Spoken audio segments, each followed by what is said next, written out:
Action! Good morning, grade 1. Good morning, Ma'am Rose. Good morning. Okay, so meron akong kwentong ibabahagi sa inyo. Ito ay may pamagat na bilog na itlog. So, aking ulitin. Ang pamagat ay bilog na Itlog. at kwento ito ni Ann Santos at iginumpit ni Josefina Sanchez.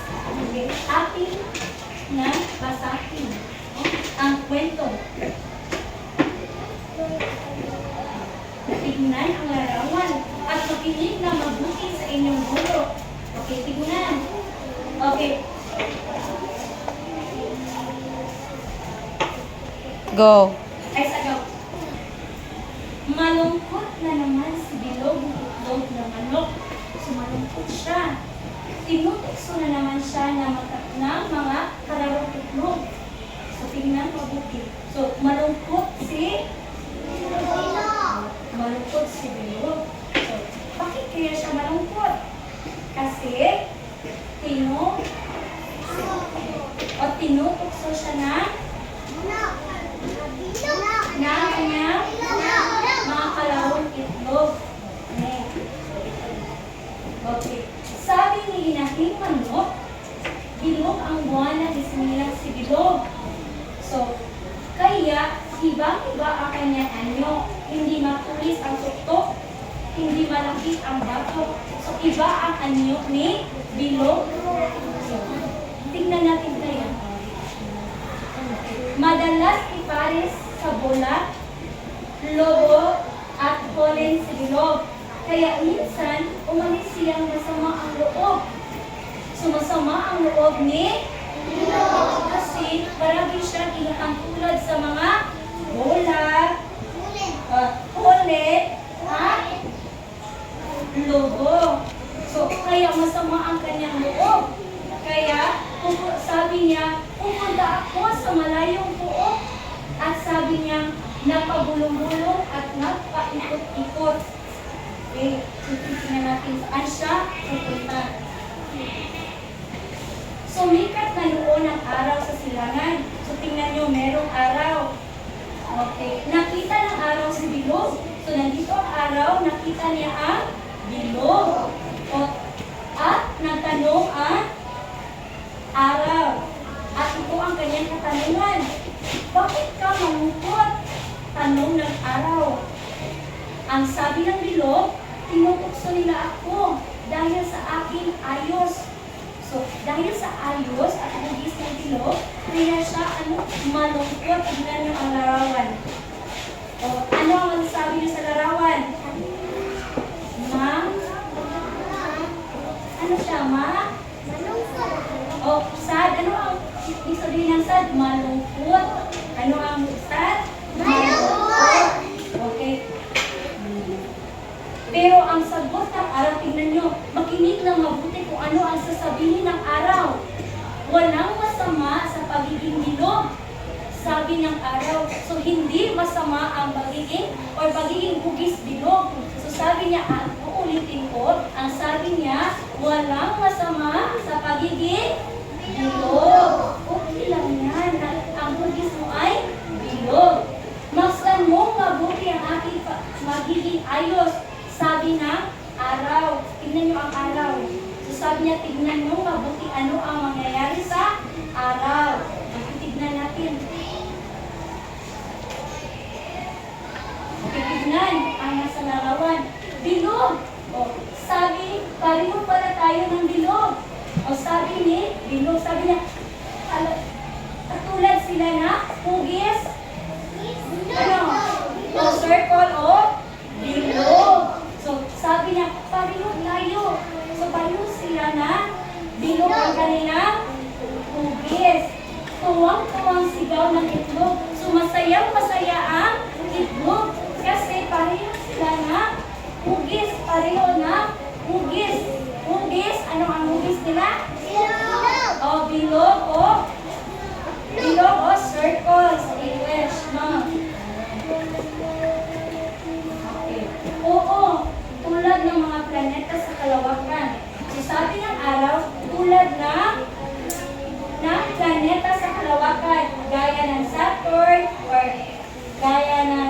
Jupiter, at iba pang mga planeta. Ang hugis nito ay hugis hugis hugis bilog. Sa tulad ng mundo, iyong binubulungan anang araw. Sa tulad ng ating tirahan, bilog ang ating tirahan. No? Ang ating ang sanlibutan. Okay, makinig na mabuti. Dito na tayo. Sa paglaganap ng liwanag ng araw, nagising ang mga tanim sa paligid ni Bilog. So, tignan nyo, nandito si Bilog. Tignan. So, sa paligid niya ay merong ano? Ano? O, watermelon. Ano ang Tagalog na? Yan. Ay, ano ang Tagalog ng watermelon? Pakwan. So, tignan nyo mabuti. So, lumiwanag, nakita niya ang mga pakwan.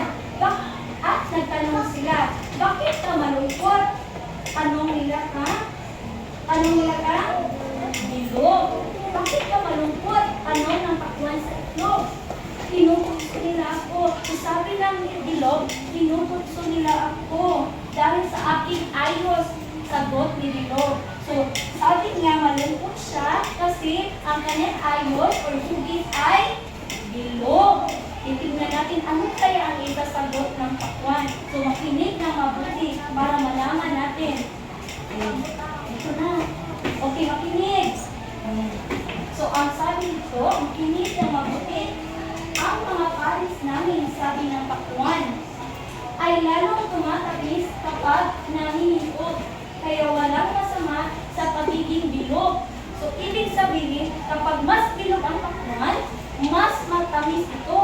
Kaya, ay okay lang talaga na magiging hugis. Bilog. O, tignan mo ang mga larawan. Masaya sila na ang kanilang ayos ay bilog. O ang kanilang hugis ay bilog. Mayay-mayay nagdaan ang gulong ng jeep. So, pumunta. Tignan nyo. Ano ito? Okay. Bakit ka malungkot? Tanong nito sa itlog. So, nagtanong ang gulong sa bilog. Bakit ka malungkot? Sabi ng bilog, tinutugso nila ako dahil sa pagiging bilog. So, sabi niya, tinutugso ako dahil sa aking pagiging bilog. So, tignan nyo. So, hindi siya masaya na bilog ang kanyang hugis. Tignan nyo ano ang isasagot or makinig kayo kung ano ang isasagot na bulong. Tignan at makinig. Isipin mo, batang itlog, sabi ng bulong. Kung di ako bilog, paano ako aabot sa sasakyan para mapalitan ang kulong na pumutok? Kung wala ako, may kotse ba harurot? So, importante or mahalaga ang jeep. No? So, importante dahil ang hugis na bilog ay maganda at makakailangan sa atin. Kasi ito ay hugis bilog. Or hugis bilog. Ito na. So, tignan ang larawan. So, ano na? Ang iyong nakikita. Ano yung nasabi sa larawan? Oh, tignan. Kanina ay ito ay gabi na. Right? Ito ay gabi na. So, tignan si Bilog. Ginabi niya sa pag-iisip si Bilog. So, nag-isip si Bilog. Ginabi na siya sa pag-iisip.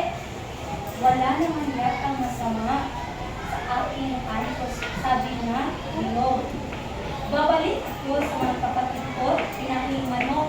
So, ito ay, sabi ni Bilog na hindi masama ang pagiging bilog. So, naisip niya, uuwi na siya sa kanilang bahay. Dito na tayo. Okay, tignan mabuti. Okay, si Bilog ay papunta na sa kanilang okay. So, pakinig. Nasa lubong ng buwan si Bilog. So, habang siya papunta sa kanila, nasa lubong ni Bilog ang buwan. Ginabi kayata sa paglilibot batid ng buwan. So, ang sagot naman ng Bilog ay oo. At ang sabi sabi ng Juan, ihahatid kita sa pag-uwi, bata itlog, kahit pagod, masaya na papaikot-ikot si Bilog. So, tingnan ang larawan. Masaya na si Bilog kasi papunta na siya sa kanilang bahay. So, ano? So, tingnan lang mabuti. Isipin mabuti anak ang nandito sa kwento. Hindi pa halaga. Ating maiisip, ano kaya ang mensahe ng kwento?